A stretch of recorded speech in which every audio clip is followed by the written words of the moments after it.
Amis du jour, chalutations. Pour les petits nouveaux, moi c'est Sekhmet et je vous souhaite la bienvenue dans mon podcast littéraire. Dans mon émission, je vais tenter 3 fois par semaine de vous donner envie de découvrir des livres de tout poil, récents et moins récents. Alors, si ça vous tente, c'est par ici la suite. Aujourd'hui, je vais vous présenter Les Secrets du Roi Brisé, la dépendance de Victoria Chopin, l'une de mes autrices partenaires en 2026 et publiée en auto-édition. Dans ce 6e tome, nous allons retourner auprès de Soalia Fiengoir, princesse de Via Innocentia, fille du roi Edel, mage puissant, et d'une Goubaré Arenaès, elle aussi toute puissante. Avant que je ne poursuive, je vous alerte sur le caractère spoilant de cette suite. Mais comme toujours, je vous laisse seul juge de continuer ou non votre écoute, selon votre avancement ou votre niveau de curiosité. Soalia a donc perdu Liam, maintenant qu'il a appris sa nature de Haut-Draco, sa puissance, sa dangerosité pour son lien et sa mission. Il a donc fui.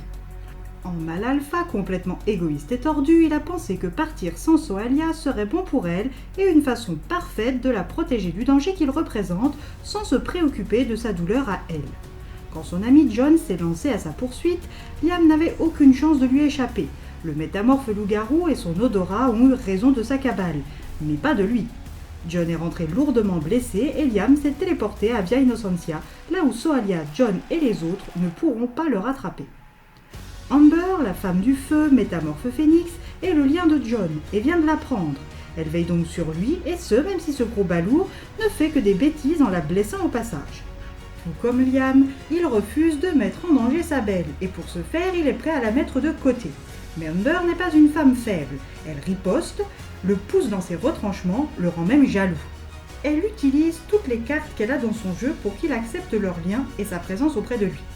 Soa est une amie à l'écoute, et son empathie n'est pas uniquement tournée vers ses proches amis, son père, car même des inconnus en bénéficient aux grandes dames de son entourage qui la supplient pour qu'elle se repose et s'économise un minimum. Soa, même blessée, et après la bataille chez les Lamui, seule la déesse sait à quel point elle a été blessée physiquement mais aussi et surtout psychologiquement, elle donne de sa magie et d'elle-même pour soigner, aider, soutenir les autres. À peine remise, elle n'a qu'une idée en tête, lever la malédiction qui pèse sur les élèves et sur ses amis. Zach, le leader de sa classe, est son ami mais aussi un gardien, un protecteur, un chevalier servant. Son père Juan, lui, est beaucoup moins sous son charme, et ce malgré son intervention pour le sortir des prisons de l'école dans lesquelles il était retenu par Edel pour avoir influencé Liam dans son départ, contre l'avis de son roi. Edel peut être un roi sans pitié et brutal, tout comme il sait être le berger pour son peuple. Soalia et Edel sont souvent en conflit et se cachent tellement de choses qu'il serait plus simple de faire la liste des membres du royaume de Via Innocentia que de leurs secrets respectifs. Vlad, le compagnon d'Edel et le père de Liam, est souvent obligé de faire le médiateur entre deux. Après avoir mis en place le rituel pour lever la malédiction et l'avoir pratiqué, Edel fait peine à voir tant il est affaibli.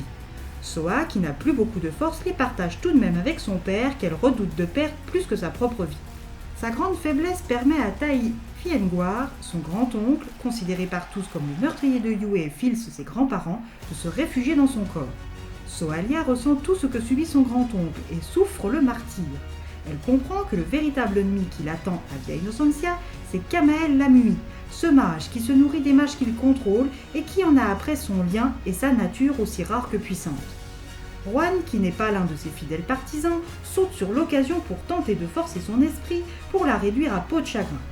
Mais malheureusement pour lui, qui malgré sa fidélité sans faille à son roi n'hésiterait pas à l'évincer en cas de trop grande faiblesse de corps, de cœur ou d'esprit pour le bien du peuple mage qui compte sur lui, son roi, son fils et bien d'autres sujets de Via Innocentia sur Terre sont du côté de la princesse Fiengoir. Au plus mal, Logan, l'être omniscient à la nature inconnue du château, lui intime de couper le lien qui l'unit à Tai, mais Soa s'y refuse car si elle le fait, son grand-oncle mourra entre les mains vicieuses de Kamael. Et dans un petit coin de son cœur, elle espère que cette immense détresse physique et psychique feront revenir Liam à son chevet, ce qui n'arrivera malheureusement pas pour son cœur en miettes.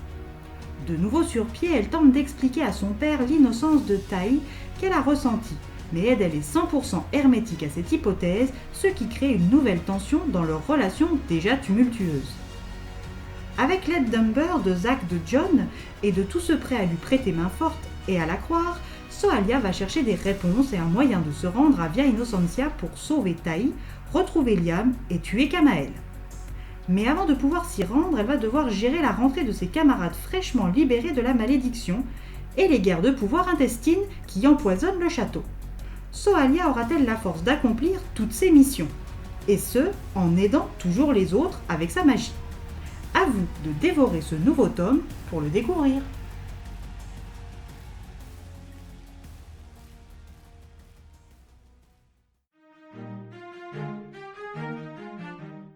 Une malédiction levée, des guerres de pouvoir, un roi magiquement épuisé, des non-dits qui empoisonnent les relations, des absences qui pèsent et des présences qui éreintent, une fin de vacances et une rentrée qui promettent des surprises plus ou moins explosives. Une suite qui fait une plus grande place à John et Zach, ce qui nous permet de mieux les connaître et d'encore plus les apprécier. Une lecture toujours aussi fluide avec un plaisir de lecture renouvelé, tome après tome. Et bien voilà, j'en ai fini pour aujourd'hui. J'espère que cet épisode vous aura plu et vous aura donné des nouvelles idées de lecture. Si vous souhaitez découvrir d'autres petits bonbons littéraires tout droit sortis de ma bibliothèque, je vous retrouve le mardi 27 janvier prochain pour un nouvel épisode. Et si d'ici là je vous manque de trop, vous connaissez le chemin sur Instagram, @leslectures de Sekhmet. J'y suis tous les jours et il s'y passe toujours quelque chose. Sur ce, chalut les amis et à la prochaine!